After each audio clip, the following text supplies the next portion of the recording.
네, 오늘도 이어서 신약과 구약의 차이점과 유사점에 대해서 살펴보겠습니다.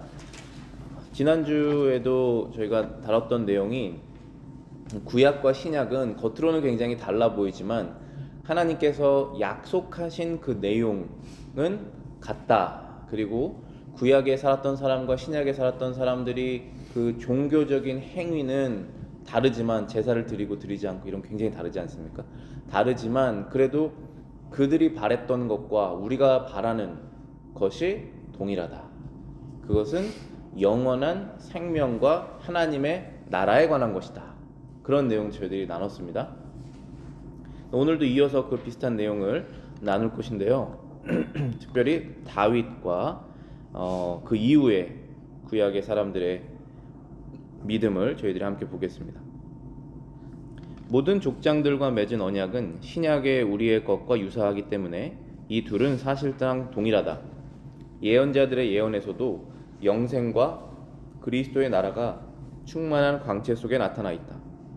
다윗은 다른 예언자들보다 시간적으로 앞서고 있으므로 하늘 비밀을 나타내는 데 있어서 모호하였다.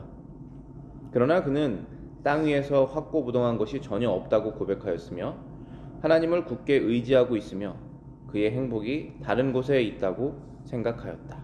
다윗과 여러 예언자들을 오늘 이제 볼 건데요. 다윗은 그 예언자들보다는 시대적으로 조금 더 앞서죠.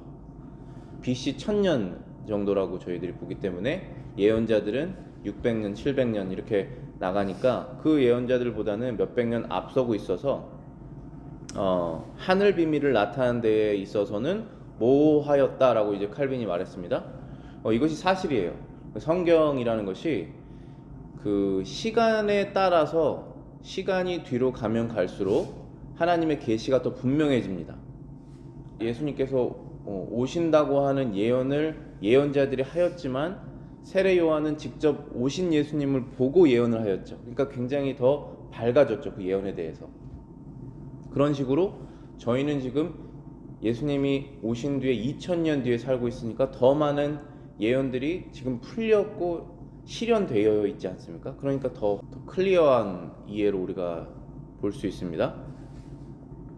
그럼에도 불구하고 다윗이 고백한 것들을 보면 그는 확실하게 믿었던 내용이 이런 것이었다 하면서 설명을 한 것입니다. 이 땅에는 확고부동한 것이 전혀 없다.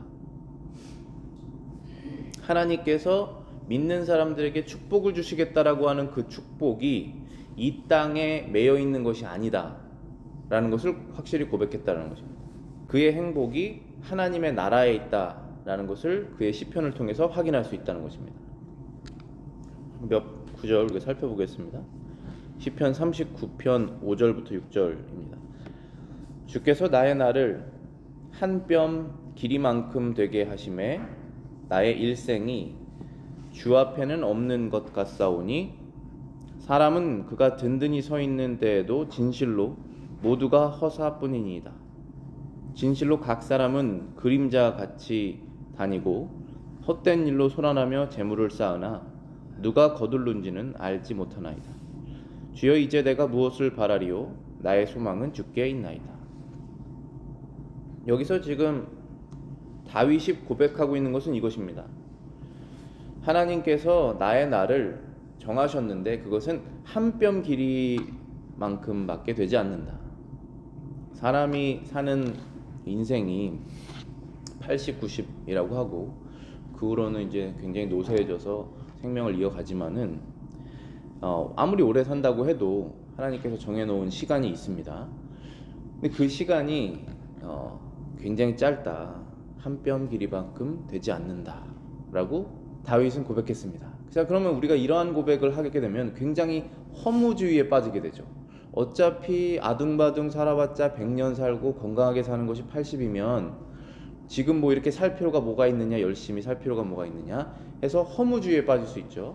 그렇지만 그렇지 않았습니다. 이 다윗은 고백하기를 7절에 보시면은 내가 무엇을 바라리요? 나의 소망은 주께 있나이다. 다윗의 소망이 하나님께 있다라는 것을 고백하고 있죠. 우리 그리스도인들의 고백이 바로 이것입니다. 하나님께서 비록 내가 인생을 살 때 늘 함께 하시고 나에게 여러 가지 축복을 주시지만 우리의 인생은 제한되어 있고 이 땅에 우리가 얻은 것은 확실하게 우리가 갖고 있을 수 있는 것들이 아니다. 그것이 재물이면 재물이고 건강이면 건강이고 평안이면 평안, 모든 것이 확고하지 않다라고 다윗이 지금 고백하고 있는 것이죠. 그럼에도 불구하고 다윗은 소망을 하나님께 두고 있다라는 것이죠. 이것은 영원한 것에 대한 소망입니다. 시편 104편 25절부터 28절입니다. 주께서 옛적에 땅의 기초를 놓으셨사오며 하늘도 주의 손으로 지으신 바이나 천지는 없어지려니와 주는 영존하시겠고 그것들은 다 옷같이 낡아지리니 의복같이 바꾸시면 바뀌려니와 주는 한결같으시고 주의 연대는 무궁하리이다. 주의 종들의 자손은 항상 안전히 거주하고 그의 후손은 주 앞에 굳게 서리이다 하였도다. 여기도 같은 고백을 하고 있습니다. 천지는 없어질 것이다 라고 말하고 있습니다. 천지를 지으신 분은 하나님이신데 하나님께서 지으신 이 천지는 없어질 것입니다 라고 고백하고 있습니다. 자, 다윗이 지금 이것을 어떻게 알았을까요? 저와 여러분들은 이것을 성경을 통해서 알고 있죠. 마지막에 요한계시록을 보면 천지가 없어지는 것을 우리가 말씀을 통해서 알게 되었습니다. 태양이 필요 없는 하나님의 천국이 온다라는 것이 우리가 알고 있죠. 근데 다윗은 어떻게 지금 알았습니까? 다윗도 똑같은 성령께서 그의 마음을 열어주셔서 천국에 대한 소망을 가지고 있으면서 이런 예언을 한 것입니다. 말하기를 천지는 없어지려니와 주는 영존하실 것이다. 하늘도 주의 손으로 지으셨고 땅도 주님의 손으로 기초를 닦으셨는데 그것이 다 없어질 것이지만 그것을 만드신 분은 영원하실 것입니다. 그러니까 우리의 소망이 이 땅에 있다면 이 소망은 굉장히 일시적인 소망이죠. 하나님께서 믿는 백성들에게 여러 가지 이 땅의 축복들을 주시는 것이 사실입니다. 5계명에 보면 부모를 공경하라 너의 생명이 이 땅에서 길리라라고 하는 축복도 주시잖아요. 그런데 우리의 소망이 오직 이 땅에만 결부되어 있다면 이 땅에서의 것들은 흔들리고 사라질 것이기 때문에 영원하진 않죠. 근데 다윗의 소망은 그것들을 주시는 하나님께 있었다는 것입니다. 그것들이 다 옷같이 낡아지리니 의복같이 바꾸시면 바꾸려니와 라고 되어 있죠. 우리가 옷을 입다가 옷이 낡아지면 조금 고쳐 입다가 다 버립니다. 새로운 옷을 사면 되는 것이죠. 그 옷을 사서 입고 벗고 하는 것이 옷인데 하나님께서 이 천지를 나중에 다 낡아질 때 새로운 의복을 바꾸시는 것처럼 바꾸실 것이다 라고 말하고 있는 것입니다. 그러니까 우리가 사는 이 땅과 이 하늘이 없어지지만 나중에는 그런 완전히 아무것도 없는 공허한 상태로 대체되는 것이 아니라 새로운 것으로 바뀐다고 말하고 있는 것이죠. 저희가 죽어서 이 땅에 들어가면은 몸이 없어지지만 없어져서 없는 상태로 공허하게 있는 것이 아니라 새로운 옷을 입을 것을 기대하고 있지 않습니까? 그게 부활이죠. 그것을 바라보고 있는 것이에요. 지금 다윗이 27절에 보시면은 주는 한결같으시고 주의 연대는 무궁하리이다. 주의 종들의 자손은 항상 안전히 거주하고 그의 후손은 주 앞에 굳게 서리이다. 자, 여기에서 안전히 거주한다, 무궁하다 이런 표현이 이건 영원한 천국에 관련된 것이에요. 저와 여러분들의 후손이 다음 세대, 그 다음 세대, 그 다음 세대까지 저희가 볼 수 없을 것도 당연하지만 안전하게 거할 줄 어떻게 합니까? 하나님을 믿는 사람에게는 사고가 없습니까? 하나님을 믿는 사람에게는 병이 안 따라옵니까? 여기에서 말하는 안전이라는 것은 그의 영혼이 하나님의 손에 붙들려서 영원히 안전하다라고 말하는 것이죠. 왜냐하면 그들을 붙드시는 것이 하나님이시기 때문에 라고 말하는 것입니다. 그래서 다윗도 지금 구약의 백성이지만 영원한 하나님의 나라와 천국을 바라보는 지금 신약의 백성들이 갖고 있는 그 소망과 동일한 것을 갖고 있다는 것이죠. 그래서 구약의 백성과 신약의 백성이 가지고 있었던 하나님으로부터 받은 약속은 영원한 것에 있다라는 것입니다. 다윗의 영생에 대한 소망은 이사야가 제시한 약속에 의거하지 않으면 설 수 없는 것이다. 이사야 51장 6절입니다. 하늘이 연기같이 사라지고 땅이 옷같이 헤어지며 거기 거한 자들이 하루살이같이 죽으려니와 나의 구원은 영원히 있고 나의 의는 패하여지지 아니하리라. 또 같은 예언을 하고 있습니다. 하늘이 사라지고 땅이 옷같이 헤어질 때 거기 거한 사람들이 다 하루살이같이 죽겠지만 나의 구원은 영원하다. 구원받은 영혼을 말하는 것이죠. 그 영원하다는 것입니다. 나의 의는 패하지 아니하리라. 하나님께서 우리를 의롭다고 칭하시는 그 의는 패하지 아니하리라. 그러니까 반드시 이러한 나의 구원은 영원하다, 나의 의는 패하지 아니하리라 라고 이렇게 담대하게 말하려면 어떤 소망이 있어야 되냐면 메시아에 대한 소망이 있어야 돼요. 저희도 예수 그리스도와 우리의 관계를 제하고서는 이러한 고백을 할 수가 없습니다. 나의 구원은 영원하다. 그것을 어떻게 믿습니까? 우리가 어떻게 확신합니까? 나의 의는 영원하다. 어떻게 확신합니까? 그리스도께서 부활하셔서 지금도 살아계시고 영원히 죽지 않을 것이다 라는 그 믿음 안에서 나의 구원과 나의 의롭다고 하나님께서 칭하신 의를 확신하는 것이죠. 그렇지 않으면 아무것도 없어요. 기반이, 이 파운데이션이 없습니다. 그래서 우리는 그러한 믿음을 갖고 있죠. 구약에 있는 백성도 똑같이 메시아에 대한 신앙을 갖고 있었다는 거예요. 그래서 구약의 백성들은 제사를 드려가지고 제사를 드리는 것으로 구원받는 것이 아니라 그들도 메시아에 대한 믿음을 가지고 제사를 드리면서 구원을 받게 되는 것이죠. 다음 줄을 보시겠습니다. 다윗은 시편에서 성도들의 번영에 대해 많은 구절에서 노래하고 있는데 이것이 하늘에 속한 영광의 나타남으로 해석되지 않는다면 달리 납득할 수 없는 것이다. 성도들의 번영에 대해서 계속 찬양을 하고 있습니다. 근데 이것이 하늘에 속한 번영이 아니라면 해석이 되지 않는다는 것이에요. 시편 73편 1절부터 3절에는 이렇게 기록되어 있습니다.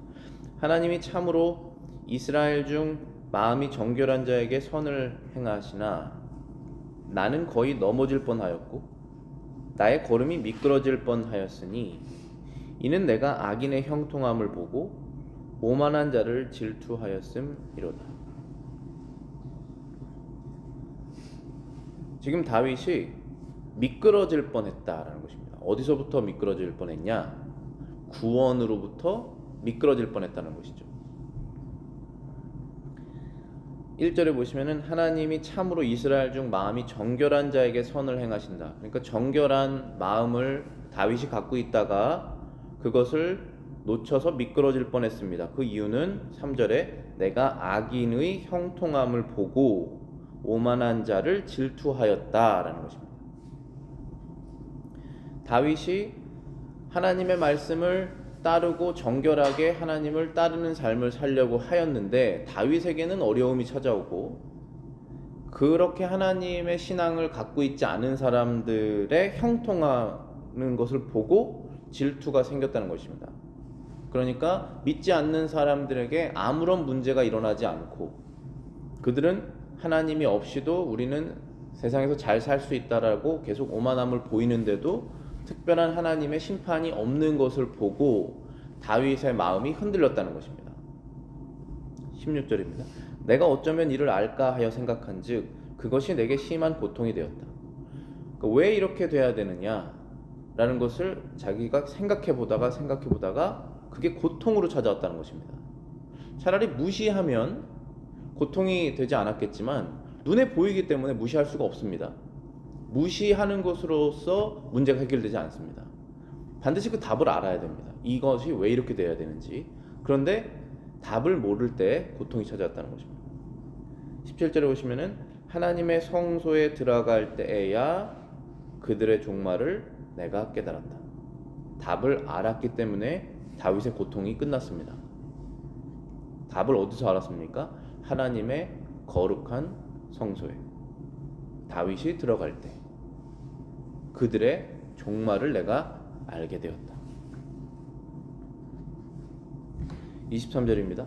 내가 항상 주와 함께하니 주께서 내 오른손을 붙드셨나이다. 마음이 고통스러운 가정 속에서도 다윗은 주님을 떠나지 않았습니다. 그리고 반대로 주님도 다윗을 버리지 않으셨죠. 오른손으로 다윗을 붙드셔서 다윗이 미끄러지지 않았습니다. 비록 고통스러웠지만 그 기간이 지나가야 되죠. 그 기간이 지나가면서 그 안에서 묵상하고 회개하면서 하나님께 계속 붙들려 있기를 원하고 하나님께서 계속 붙들어 주시는 것입니다. 그러면서 성소로 나아가는 것이죠. 예수님께로 나아가는 것입니다. 이것이 주의 교훈으로 나를 인도하시고 후에는 영광으로 나를 영접하리니 주의 교훈으로 나를 인도하신다. 이 말씀이죠. 하나님의 말씀으로 나의 심령을 인도하시는 것입니다. 후에는 영광으로 나를 영접한다. 천국이죠. 거기에는 슬픔도 없고 질투도 없고 악인이 흥황하는 것도 없습니다. 그러니까 거기 모든 문제가 근본적인 문제가 다 해결되는 거예요. 그럼 거기 기쁨밖에 없는 것이죠. 심지어 내 안에 있는 죄도 없어요. 나를 죄를 짓게 하려고 하는 나의 육체도 없습니다. 내가 유혹을 당했던 세상도 없습니다. 그러니까 거기에는 의만 있는 것이죠. 기쁨만. 거기에서 해결됐다는 것입니다. 25절에 보시면 하늘에서는 주 외에 누가 내게 있으리요 땅에서는 주밖에 내가 사모할 리가 없나이다. 답을 찾은 것입니다. 다윗이 이 하늘과 땅의 주인이신 하나님으로 인해 내가 기뻐하는 것이지 이 땅에서 잘 되는 것으로 인해서 나에게 내가 기뻐하는 것을 삼으면 되지 않겠구나. 이 땅에서 나에게 주시는 것들은 하늘에 있는 것들에 대한 축복의 하나의 일부일 뿐이구나 라는 것을 깨닫게 되는 것이죠. 내가 하늘의 삶을 살기 위해서 그것을 준비하기 위해서 이 땅에서 살 때 필요한 것들을 나에게 주시는 것이고 내가 그것을 얻으면서 하늘의 축복은 얼마나 더 클까라는 기대를 하나님께서 주시기 위해서 주시는 것이죠. 또 뺏으실 때도 있으시고 이것은 결국 나에게 필요 없는 것이라는 것을 알려주시기 위해서 뺏기도 하시죠. 그렇게 하나님께서 사용하시는 것들이지 그것이 나의 최종 목적이 아니라는 것을 알게 됐습니다. 그러나 이 형통한 자들, 악인들, 이 땅에서 악인인데 형통한 자들은 천국에 대한 소망이 전혀 없죠. 그렇기 때문에 이 땅에 있는 것들을 메어서 살다가 이 땅이 끝나면 영원한 소망이 없는 상태로 들어가는 것이죠. 그래서 다윗이 하나님의 거룩한 성소에 들어갔을 때 깨달았다. 그건 반드시 예수님이에요. 성소에 들어가는 길을 열어주신 분이 예수님이기 때문에 메시아입니다. 구약에서는 메시아, 그리스도. 그 그리스도를 통해서 깨닫는 것입니다. 그리스도의 나라에 내가 들어가는구나. 다윗은 언젠가 주님의 심판의 자리에 앉게 될 때 하실 일을 바라보고 있는 것이다. 그래서 지금 하나님께서 당연히 지금도 심판의 자리에 앉아 계시지만 예수님께서 이 땅에 오셔서 심판자로 오시지 않으셨어요. 고난 당하시고 어려움 당하시고 죽음을 당하신 다음에 그 다음에 십자가에 죽으시고 부활하신 다음에 심판의 자리에 앉으셨죠. 지금도 이제 심판의 자리로 앉아 계십니다. 근데 마지막에는 그 심판의 자리에 모든 사람이 다 서게 될 것이다. 심지어 바다에 빠진 사람까지도 끌어내셔가지고 악인인데 형통하고 아무런 나라의 법도 접촉이 안 되고 하나님께도 직접적으로 벌받지 않은 사람들 다 불러내서 하나님께서 하나하나 심판하실 것이다. 그때를 바라보고 있다는 것입니다. 그럼 우리는 그 심판대에 서지 않겠습니까? 서지 않는다는 것을 우리가 알게 된 것이 구원이죠. 거기에 서게 되는 순간 우리는 모든 죄가 다 드러나서 하나님의 심판을 받게 됩니다. 그런데 우리는 그리스도의 보혈의 피로 죄 씻음을 얻었기 때문에 심판받지 않게 된다고 말씀하시는 것이죠. 그것을 바라보고 있는 것이에요. 그게 바로 구원 신앙입니다. 구약의 다른 구절들도 이 영원한 천국과 구원에 대해서 명백하게 지금 말하고 있습니다. 욥도 이러한 고백을 하였죠. 욥 19장 25절부터 27절입니다. 내가 알기에는 나의 대속자가 살아계시니 마침내 그가 땅 위에 서실 것이라. 내 가죽이 벗김을 당한 뒤에도 내가 육체 밖에서 하나님을 보리라. 내가 그를 보리니 내 눈으로 그를 보기를 낯선 사람처럼 하지 않을 것이라. 내 마음이 초조하고. 지금 욥이 모든 것을 잃었습니다. 그런데 이제 마지막 남은 자신의 피부, 이제 피부만 남았어요. 그런데 가려움증이 생겨서 피부가 다 이제 사가집니다. 그런 상황에서 욥이 가지고 있는 소망이 무엇이냐? 내가 알기로는 나의 대속자가 살아계시니 마침내 그가 땅 위에 서실 것이다. 이거 부활에 관한 것이거든요. 나의 죄를 속하신 바로 그분이 대속자잖아요. 그 대속자가 지금 살아계시다. 그리고 마침내 그가 이 땅에 서실 것이다. 내 가죽이 벗김을 당한 뒤에도 내가 육체 밖에서 하나님을 보리라. 내가 죽은 다음에도 내가 육체 밖에서 그 하나님을 볼 것이다. 영원한 것을 지금 사모하고 있죠. 이 땅에서의 것들을 사모하고 있지 않습니다. 분명히 욥이 하나님께 굉장히 큰 축복을 받았죠. 그 동방에서 가장 큰 부자라고 그러지 않았습니까? 그런데 그것을 또 잘 지키기 위해서 늘 제사를 드렸어요. 이 아들과 딸들이 잔치를 하다가 하나님께 혹시나 죄를 짓지 않을까 해서 그들을 위해서 하나님께 제사를 따로 지내는 사람이에요. 그들의 안녕을 보장하기 위해서. 그렇게 재산도 잘 챙기고 신앙도 잘 챙긴 사람이었는데 모든 것이 다 없어졌습니다. 심지어 자녀 10명이 다 죽었어요. 그리고 자신의 이제 남은 이 살도 아파서 떨어져 나가는 상황인데 그럼에도 불구하고 욥은 소망을 버리지 않았습니다. 그러니까 그의 소망은 하나님께 얻은 이 땅에서의 얻은 것들에 대한 소망이 아니라는 것이 증거가 된 거예요. 그것을 주신 분의 소망이 있다는 것이죠. 왜냐하면 그분은 영원히 살아 계실 것이기 때문이고, 심지어 내가 이렇게 고통을 받다 죽어도 내 영혼은 그 나의 구원자 앞에 내가 갈 것이다 라고 하는 그 소망이 있는 것이죠. 이 소망은 오직 그리스도인들밖에 갖고 있지 않는데, 왜 그리스도인들밖에 가질 수 없냐면 영원에 대해서 소망을 갖고 있는 사람이 많습니다. 다른 종교도 그렇지만 그 하나님의 심판대 앞에 섰을 때 영생으로 들어가게 하고 지옥으로 하나님께서 심판하실 그분 앞에 섰을 때 우리가 영생을 얻을 것이라고 하는 소망을 메시아를 믿는 사람만 갖고 있을 수 있는 것이죠. 그래서 항상 영원은 우리의 죄를 위해서 죽으신 예수 그리스도 안에서 영원에 대한 소망이 있을 수가 있습니다. 그렇지 않으면 다 거짓 소망이죠. 욥의 소망이 땅에 머물러 있었다면 이러한 고상한 소망에까지 이르지 못했을 것이다. 그는 무덤에 눕게 되는 때에도 구속자가 그와 함께 계실 것을 알았기 때문이다. 진실로 현세만을 생각하고 있는 자들에게는 죽음은 절망이지만 죽음이 욥의 소망을 끊을 수는 없었다. 죽음은 슬픈 것이고 죽음은 사랑하는 자들과 떨어져야 되는 그런 슬픔이 있죠. 당연히 장례식에 가면은 의인이 죽어도 믿는 자가 죽어도 슬픈 것입니다. 그렇지만 그들의 슬픔이 그들의 소망을 뺏어갈 수는 없다는 것이죠. 소망은 영원히 살아있습니다. 그래서 살아있는 소망이라고 그러잖아요. 누구를 살아있는 소망이라고 그렇습니까? 예수 그리스도를 Living Hope이라고 그러죠. 왜냐하면 절대로 죽지 않으실 것이기 때문에. 나의 구원자이신 예수님에 대한 소망이 있는 한 죽음까지도 소망을 뺏어갈 수는 없는 것이다. 그래서 예수님이 죽음을 이기신 것이죠. 죽음을 이기신 것입니다. 욥기 13장 15절 16절입니다. 그가 나를 죽이시리니 내가 희망이 없노라. 그러나 그의 앞에서 내 행위를 아뢰리이다. 경건하지 않은 자는 그 앞에 이르지 못하나니 이것이 나의 구원이 되리라. 제가 옆에 영어 구절을 써놨는데요.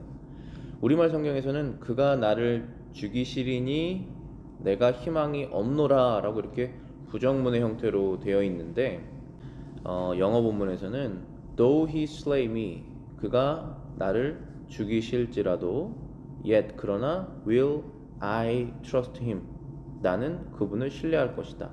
나는 그분에게 소망이 있다. 이렇게 되어 있거든요. 그가 나를 죽이시더라도 내 생명이 끊어지더라도 나는 계속 그분을 신뢰할 것이다. 그게 이게 무슨 뜻이냐면은 우리에게 생명을 주신 분이 하나님이시죠. 그런데 어떤 병에 걸렸어요 저희가. 근데 하나님께 기도를 합니다. 이 병에서 낫게 해달라고 간절히 기도를 해요. 그런데 하나님께서 기도를 들어주시지 않으셨어요. 그래서 우리가 죽게 되었습니다. 그러면은 나에게 생명 주신 그분이 나에게 생명을 뺏어가신 것이 된 것이잖아요. 그러면 나는 더 이상 그분에게 소망을 두지 않습니까? 내가 그렇게 기도했는데 내 기도를 들어주지 않으셨습니다. 나는 이제 더 이상 당신께 소망을 두지 않겠습니다. 그렇게 할 수 있겠습니까? 그렇게 할 수 없는 것이죠. 주신 분도 하나님이시고 가져가신 분도 하나님이시지만 나에게 구원을 주신 하나님은 나를 영원히 살게 하실 것입니다 라고 우리가 영원에 대한 소망으로 하나님께 계속 소망을 갖고 있게 되는 것이죠. 그러니까 우리가 이 땅에서 이 현세에서 이 땅에서에 대한 소망을 하나님께 갖고 있다면 그것이 끝났을 때 우리도 소망이 끝나는 것이죠. 그렇지만 그렇지 않다라는 것이죠. 그렇게 하면 안 된다는 것이고 모든 것이 다 없어지고 생명이 없어지더라도 그것을 뺏어가신 분이 하나님이시라도 나의 소망은 아직도 당신께 있습니다 라고 고백하는 것이죠. 그게 욥의 고백이었어요. 따라서 처음에 구원의 첫 약속이 아담에게 주어졌을 때 지금 구약에 하나님께서 구원하겠다라고 하는 약속을 아담에게 처음으로 주시죠. 그것은 약한 섬광처럼 비쳤다. 아주 약한 빛으로 비친 것입니다. 그 후 빛은 점점 밝아져서 보다 널리 그 광채를 비추게 된 것이다. 그리고 모든 구름이 걷어졌을 때 의의 태양이신 그리스도께서 온 땅을 충만하게 비춰주신 것이다. 이 계시는 점진적이에요. 하나님의 계시는 창세기 3장 15절에 아주 조그만한 빛이 비춰졌다면 구약을 거치면서 빛이 점점 밝아지고 마치 새벽이 밝아오는 것처럼 밝아지고 그런 다음에 예수님이 오셨을 때 태양이 뜬 것입니다. 그렇게 비유한 것이에요 지금. 창세기 3장 15절입니다. 내가 너로 여자와 원수가 되게 하고 내 후손도 여자의 후손과 원수가 되게 하리니 여자의 후손은 내 머리를 상하게 할 것이요 너는 그의 발꿈치를 상하게 할 것이라. 여기에서 말하는 여자의 후손은 예수님이시죠. 너의 후손은 마귀의 후손이죠. 여자의 후손과 원수가 되게 하리니 여자의 후손 예수님은 너의 머리 마귀의 머리를 상하게 할 것이다. 사람의 후손으로 하와의 후손으로 날 사람이 마귀의 머리를 상하게 할 수 있는 사람이 없습니다. 왜냐하면 마귀의 힘은 뭐죠? 율법이죠. 율법을 들이대면 너는 이 죄를 졌는데 어떻게 나에게 뭐라고 할 수 있겠느냐 이렇게 가는 것이잖아요. 너는 심판을 받아야 된다고 율법을 제시하는 것이거든요. 그런데 그 머리를 상하게 할 수 있는 분은 율법을 한 번도 어기지 않은 분이 상하게 할 수 있죠. 그리고 마귀가 그리스도인들 우리에게 정죄를 할 때 예수님께서 그 죄 내가 받았다 라고 말씀하시면서 마귀의 머리를 밟으실 수 있는 것이죠. 여자의 후손을 날 사람 중에 마귀의 머리를 밟을 수 있는 사람은 죄 없는 하나님이신 예수님밖에 없으신 거예요. 그 예언을 하셨죠. 하나님께서 아담이 죄를 짓자마자 바로 이 예언을 하신 것입니다. 그런데 이것은 우리가 지금은 다 알죠. 지금은 굉장히 클리어하게 다 이해할 수 있지만 그때 당시는 아주 자그마한 희망의 빛이 이렇게 온 것이죠. 그래서 계시가 점진적으로 우리에게 더 밝게 드러난다는 것입니다. 그 다음에 이사야 66장 22절부터 24절 그 아담으로부터 지금 몇천 년이 지나고 난 다음에 이사야가 예언했을 때는 더 밝히 그 빛이 드러났습니다. 내가 지을 새하늘과 새 땅이 내 앞에 항상 있는 것 같이 너희 자손과 너희 이름이 항상 있으리라. 여호와의 말이니라. 여호와가 말하노라. 매월 초하루와 매 안식일에 모든 혈육이 내 앞에 나와서 예배하리니 그들이 나가서 내게 패역한 자들의 시체를 볼 것이라. 그 벌레가 죽지 아니하며 그 불이 꺼지지 아니하여 모든 혈육에게 가증함이 되리라. 그러니까 하나님께서 새 하늘과 새 땅을 지으시고 그때에 너의 자손들의 이름이 항상 있을 것이다 라고 말씀하셨죠. 그리고 모든 혈육이, 그 하나님의 나라에 있는 모든 사람들이 나와서 하나님께 기쁘게 예배를 계속적으로 드릴 것이다. 너와 너의 자손들이 그렇게 할 것이다. 지금 말씀하시는 게 이스라엘을 말씀하시는 거죠. 이스라엘은 혈육의 이스라엘이 아니라 영적으로 거듭난 사람들을 지금 말하고 있는 것이잖아요. 너와 너의 자손들, 너가 믿음으로 난 그 모든 자들이 다 하나님께 예배 드릴 것이고, 그리고 패역한 자들, 회개하지 않은 자들, 의롭다고 칭함받지 못한 그리스도와 관계가 없는 자들은 죽을 것이다. 너희들이 그들의 시체를 볼 것이다. 벌레가 죽지 아니하며 불이 꺼지지 아니할 것이다. 그러니까 영원히 사라지지 않는 하나님의 심판의 장소죠. 없어지지 않습니다. 죄인들은 회개를 하고 싶지 않을 때 없어졌으면 좋겠다고, 그래서 영혼 불멸설 같은 게 나오는 것이거든요. 죽으면 다 없어질 것이다. 기억이 상실될 것이고 아무런 이 컨션스가 없을 것이다 라고 거짓 희망을 갖고 있습니다. 그래서 그 희망 때문에 이 땅에서 그 책임을 다하지 않죠. 영적인 책임을, 하나님 앞에 예배 드려야 되는 것을 하지 않죠. 회개하는 것을 하지 않죠. 복음을 들었을 때 거부하죠. 그렇게 영혼이 없어질 것이라고 생각하지만 사실 그렇지 않습니다. 하나님께서 분명히 말씀하시죠. 벌레가 죽지 않을 것이다. 불이 꺼지지 않을 것이다. 영원히 고통 상태에 있을 것이다 라고 말씀하십니다. 말라기 4장 2절입니다. 내 이름을 경외하는 너희에게는 공의로운 해가 떠올라서 치료하는 강선을 비추리니 너희가 나가서 외양간에서 나온 송아지같이 뛰리라. 구약의 제일 마지막 선지자 말라기가 이제 곧 너희에게 기쁨이 될 분이 오실 것이다. 치료하는 광선, 너희들의 상한 영혼을 이제 완전하게 치료하실 분이 오실 것이다. 이분은 바로 예수님이시잖아요. 말라기 뒤에 이제 400년 뒤에 오실 바로 예수님에 대해서 예언하고 있는 것입니다. 너희들은 송아지 같이 뛸 것이다. 외양간에 갇혀 있는 것이 아니라 이제 자유롭게 뛰어나올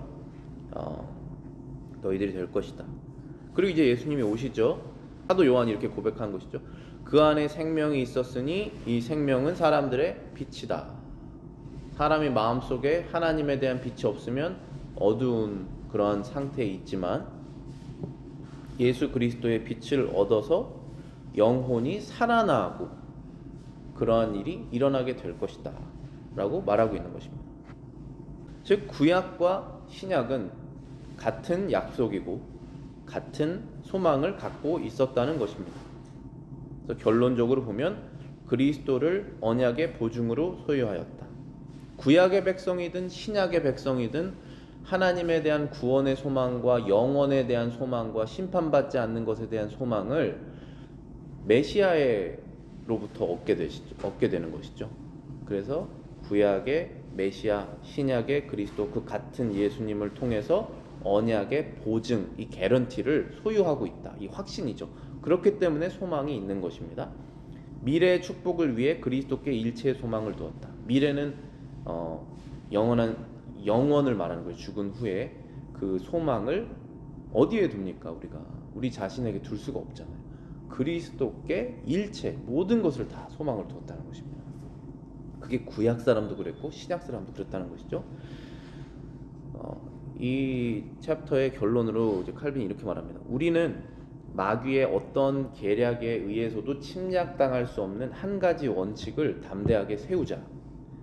즉 주께서 이스라엘 자손들과 맺으신 구약의 계약은 땅에 속한 것들에게 제한된 것이 아니라 영적이고 영원한 생명의 약속을 포함하고 있는 원칙이다.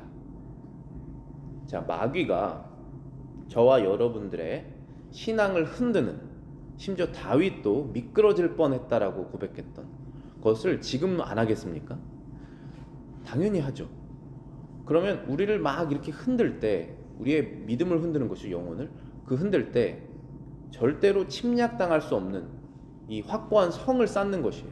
그 원칙을 하나 딱 세워놓자, 지금 말하고 있는 것입니다. 칼빈이 그 원칙은 주께서 이스라엘 자손과 맺으신 구약의 계약은 땅에 속한 것들에 제한된 것이 아니다 라는 원칙이라는 거예요. 즉 구약에서 하나님께서 약속의 땅, 가나안 땅, 너희들을 다 저 백성들 이기고 그 땅 차지하게 해주겠다라고 하는 그 약속을 주셨지만 거기에만 있는 것이 아니다. 이 땅에만 있는 것이 아니라 영적이고 영원한 생명의 약속을 포함하고 있다. 어떤 것이 더 중요하냐 하면 영적이고 영원한 것이 더 메인이다. 이게 더 중요한 것이다 라고 하는 사실을 우리가 확실하게 기억하자는 것이죠. 자, 그러면 저와 여러분들이 이 땅에 살면서 하나님의 백성으로서 누리게 되는 이 땅에서의 축복이 굉장히 많을 것입니다. 그런데 그것이 없어지거나 흔들릴 때 마귀가 그 틈을 타고 와서 하나님의 사랑을 의심하게 하거나 우리가 하나님께 충성되이 나가려고 하는 것을 방해하죠. 괴로운 상황에 빠지게 됩니다. 우리가 굉장히 괴롭잖아요.